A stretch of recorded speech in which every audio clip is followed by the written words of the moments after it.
जय जय राम कृष्ण हरी विठ्ठल विठ्ठल जय हरी विठ्ठल विठ्ठल विठ्ठल जय हरी विठ्ठल. नमस्कार मंडळी, मी सानियाज क्रिएशन चॅनलमध्ये तुमच्या सर्वांचं स्वागत आहे.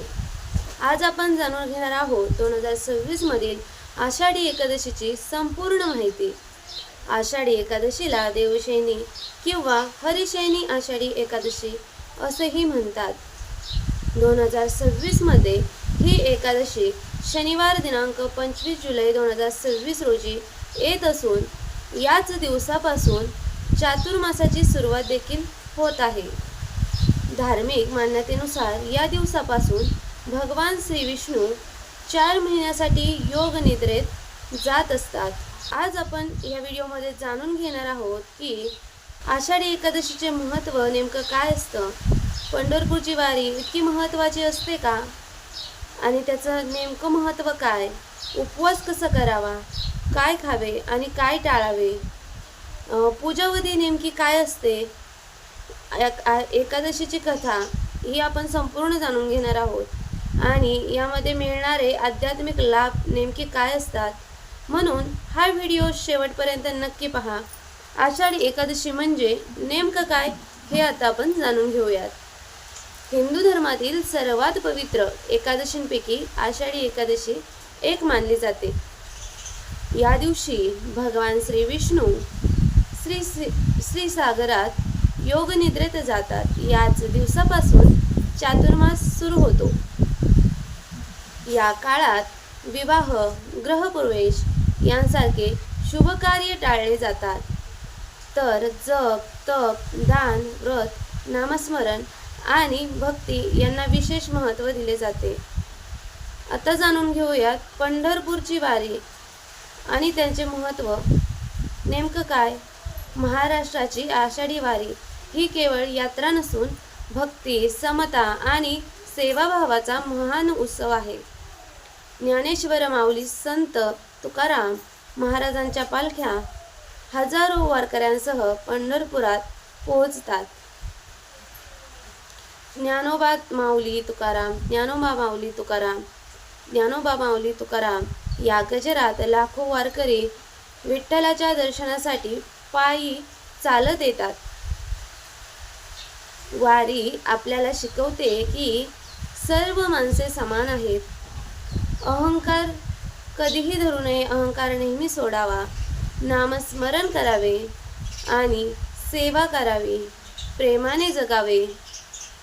पंढरपूर वारीला सुमारे 800 वर्षांची परंपरा मानली जाते. आता सर्वात महत्त्वाची गोष्ट म्हणजे की उपवास कसा करावा. सगळ्यांना प्रश्न पडतो की उपवास कसा करावा. उपवास करण्यापूर्वी सकाळी लवकर स्नान करावे, घर स्वच्छ करून देवघर सजवावे, भगवान श्री विष्णू आणि विठ्ठल रुक्मिणी यांची पूजा करावी, तुळशीपत्र अर्पण करावे, विष्णू सहस्त्रनाम, भगवद्गीता किंवा ओम नमो भगवते वासुदेवाय या प्रभावी मंत्राचा जप करावा. फळाहार किंवा सात्विक उपवास करावा. या उपवासामध्ये नेमकं काय खावं हा सगळ्यांनाच प्रश्न पडतो. तर या उपवासामध्ये फळे, दूध, ताक, दही, साजूक तूप, राजगिऱ्याचे लाडू, शेंगदाण्याचे लाडू, साबुदाणा इत्यादी सर्व काही आपण खाऊ शकतो. बटाटा देखील खाऊ शकतो. आणि हे आपापल्या परिसरातल्या आणि अशा कोणत्या गोष्टी आहेत की ज्या अजिबात खाऊ नयेत. त्यामध्ये तांदूळ, गहू, डाळी, कांदा, लसूण आणि महत्त्वाचं म्हणजे मांसाहार, मद्यपान अजिबात करू नये. तामसिक पदार्थ अजिबात खाऊ नयेत. कोणती कामे टाळावीत. आता आपण भरपूर कामे करत असतो आणि आपल्याला प्रश्न पडतो की काही आपल्या हातून चुकीचं घडू नये. त्यासाठी कोणती कामे वर्ज्य आहेत हे मी आता तुम्हाला सांगते. यामध्ये खोटे बोलू नये, कोणाची निंदा करू नये, राग धरू नये, हिंसा करू नये, व्यसनांपासून दूर राहावे, मन, वाणी आणि कर्म शुद्ध ठेवावे. शास्त्रानुसार या दिवशी भक्तिभावाने व्रत केल्यास विशेष पुण्य प्राप्त होते. आता महत्त्वाची आषाढी एकादशीची कथा आता ऐकूया. पुराणात राजा मांधाता यांची कथा सांगितली जाते. राज्यात भीषण दुष्काळ पडला होता. राजाने ऋषी अंगिरा यांना उपाय विचारला. त्यांनी आषाढी एकादशीचे व्रत करण्यास सांगितले. राजा आणि प्रजेने श्रद्धेने व्रत केले. भगवान श्री विष्णू त्यांना प्रसन्न देखील झाले. राज्यात खूप पाऊस पडला, समृद्धी परत आली आणि तेव्हापासून आषाढी एकादशीचे व्रत अत्यंत पुण्यदायी मानले जाते. आता या व्रत केल्यानंतर या दिवशी मिळणारे फळे नक्की काय बरं?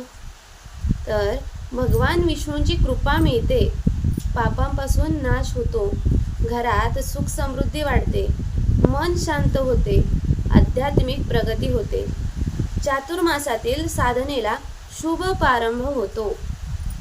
मंडळी, आषाढी एकादशी हा फक्त उपवासाचा दिवस नाही, तर हा श्रद्धा, भक्ती, सेवा आणि नामस्मरणाचा उत्सव आहे. चला आपण सर्वजण मनापासून म्हणूया, पुंडलिक वरदे हरी विठ्ठल, श्री ज्ञानदेव तुकाराम, जय जय रामकृष्ण हरी, जय जय रामकृष्ण हरी. जर हा व्हिडिओ आवडला असेल तर लाईक करा आणि आपल्या कुटुंबापर्यंत शेअर करा आणि अशाच धार्मिक महत्त्वपूर्ण माहितीपूर्ण व्हिडिओसाठी चॅनलला नक्की सबस्क्राईब करा. कमेंटमध्ये लिहायला विसरू नका. रामकृष्ण हरी, विठ्ठल विठ्ठल जय हरी विठ्ठल, विठ्ठल विठ्ठल जय हरी विठ्ठल. धन्यवाद.